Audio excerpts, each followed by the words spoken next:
Chapter 12. The Demon Doctor. After a quick stop for rice balls to appease Geiki's hunger, and Miyuko's too, although after all his grousing she wasn't about to admit it, Miyuko set off for the edge of the city, where she planned to follow the great highway until it met the Ochi-Rokai, some distance to the west. She was walking so quickly, in fact, that she almost didn't notice when Geiki took a sharp turn at the next intersection, striding in the exact opposite of the direction they needed to go. With a sharp cry of dismay, Miyuko trotted back to the Atsukaya Kina. "What are you doing?" she asked, pointing.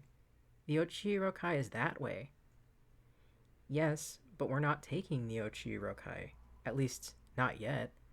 It makes a big detour west of the House of November before it ever starts going north, and we're short on time already." "So what? Are we going to fly?" "How dare you mention flying to me, you heartless human?" Then, grinning, "We're going to take a boat." Miyuko sighed, gesturing up the road from whence they'd come. "Okay, but the harbor is that way." "Yes." With a shrug, the Atsukaya Kina continued walking again. "But the owner of the boat is this way." She jogged after him as best she could in her restrictive robes. "You know someone who owns a boat?" "Yes." He hesitated. "But she's testy." "She?" In Awara, it was forbidden for a woman to own property. She could marry well, of course, and was encouraged to do so, for then she could manage a household of extravagant size. But not even the wealthiest of women were beyond the reach of this law. Why, even the mother of the emperor could not claim her underclothes as her own. "Who is this woman?" The Atsukaya Kina fidgeted with his sling. If Miyuko hadn't seen him frighten off rapacious brigands or break into libraries without so much as ruffling a feather, she might have thought he looked nervous. "They call her the Doctor," he said at last. "And she's not a woman." In fact, as Geiki explained to her, the Doctor was not a doctor either, but a demon named Sidrasine, who was deeply enmeshed in the criminal enterprises of both humans and spirits. Apparently, she lived here in Udaiwa in the ward of the warrior class, where Miyuko and Geiki soon found themselves wandering through quiet neighborhoods inhabited by old retainer families, inactive since the Five Swords era. Seeing the manicured gardens and stately manners, Miyuko wondered aloud how a demon could live peaceably among the gentry. "You'll see when you meet her," Geiki said as they slipped into a narrow alley between mansions. "I stole from her once, you know. A jeweled egg. It was so shiny." "And you got away with it?" Stooping beneath the curtain of vines, he opened a gate at the back of one of the gardens. "I gave it back. Plus a bolt of cloth I thought she'd like. I just wanted to see if I could do it." "Do you really think she'll help us now?"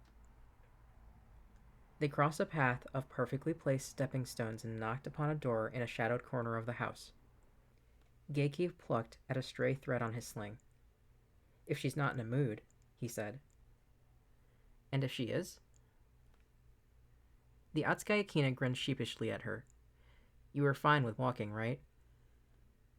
Miyuko glowered at him, but schooled her expression quickly when a man in servant's robes opened the door.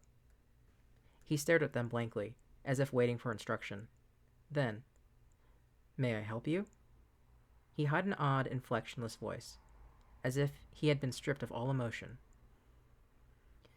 "We're here to see the doctor," Geiki said. Bowing low, the man beckoned them inside. There was something strange about his movements, too. Miyuko thought as she slid off her sandals, a slackness in his jaw, a disinterest in his posture. Though his eyes were open, they seemed not to focus on anything in particular as he led them effortlessly through a series of cool dark corridors. After a few minutes they arrived, not at some dank cellar, which Miyuko thought would have suited a demon, but at a handsomely appointed room somewhere in the heart of the manor. The sliding screens were painted with images of distant mountains fading into mist. The straw mats were so smooth they shone and smelled as fresh as newly cut grass. More servants, like the man who had shown them the way, stood in the corners like statues.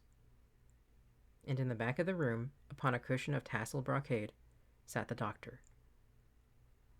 At first glance, she looked almost human, for she had 2 arms, 2 legs, and neither horns nor tail to speak of. If anything was unusual about her appearance, it was merely that the top of her head was perfectly smooth, like a tumbled stone, and that she did not sit like any woman Miyuko had ever met. Human women sat with their legs tucked demurely under them. It often set Miyuko's feet to tingling, which made Miyuko suspect that such a posture was a ploy to keep women from being able to run from tiresome conversations. The doctor, in contrast, sat with her legs akimbo, one knee up, one knee to the side. It would have been vulgar if she had not been wearing an oversized robe and a pair of men's trousers. As it was, it seemed to Miyuko to give the doctor an almost contorted shape. Miyuko gawked. She could not help it. Citrusine exhaled power. She commanded the entire room with nothing but her presence. And she was a woman, or a female spirit at any rate. Never in her 17 years had Miyuko seen anything like it, and, standing there, she could not help wanting to see more. She bowed. Beside her, Geiki did too. But that only made her nervous, for until this moment the Atsukai Akina had shown little interest in manners and had, it seemed, gone out of his way to avoid them. Geiki, said the doctor, her voice soft and slick as the fine silks Miyuko had seen in the merchant ord earlier that day. You've got a lot of nerve showing up here, little bird.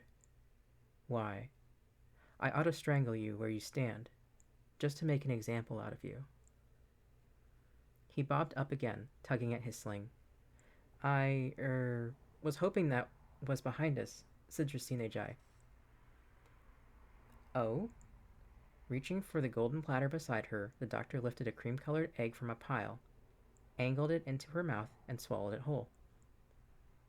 And what do you hope is before us? In a few halting sentences, he explained their predicament. A shauha. In one swift movement, Citrusine rose from her cushion, shedding her oversized robe so she stood before them in only her slip and trousers, long arms and angular shoulders bare to the world. Blushing, Miyuko lowered her gaze. There was a slithering sound, and a cool finger was laid against her cheek. You're a timid thing, aren't you? Looking up again, Miyuko found herself staring into the doctor's eyes. Up close, the demon was huge as well as beautiful, with broad lips, narrow nose, and wide-set eyes as black as jet. A second set of lids closed sideways over those strange eyes and retracted again. Miyuko stifled a gasp. Citrusine was a snake demon, an evil spirit whose gaze could turn a man into a mindless thrall. In the stories, snake demons preyed upon rapacious warriors and lascivious drunkards, men who made promises out of desire and broke them as soon as they'd been satisfied. Were the servants men like that? They had not moved once since Geiki and Miyuko entered the room. She knew she ought to feel sorry for them, but somehow she could not quite bring herself to do it. Don't worry, little Shaha, the doctor smiled. At times, even a viper must hide her nature if she is to survive. But I don't want to be a viper, Miyuko blurted out. I mean, a Shaoha. Citrusine raised an eyebrow. How dull of you. Despite knowing the snake demon was a cruel, violent monster and therefore an inappropriate role model, Miyuko could not help feeling a familiar twinge of shame, an emotion she easily recognized from all the times she disappointed her father. The doctor returned her attention to Geiki. You're in luck, little bird. I'm in need of your talents. I host a card game every month, and someone has been cheating. I need to find out which of my illustrious guests would dare. And you want me to do it? Geiki squawked. What better way to catch a trickster than with a trickster? Pivoting on one heel, Citrusine swept across the room to her cushion, where she coiled herself into another unladylike, albeit, Miyuko had to admit, formidable, shape. Geiki bowed. I'm at your service, Citrusine-jai. Miyuko bit her lip nervously. He had to know what he was doing, right? He must have thought of the consequences of making a deal with a snake demon. Then again, as far as she'd seen, the Atsukayakina didn't do much thinking at all.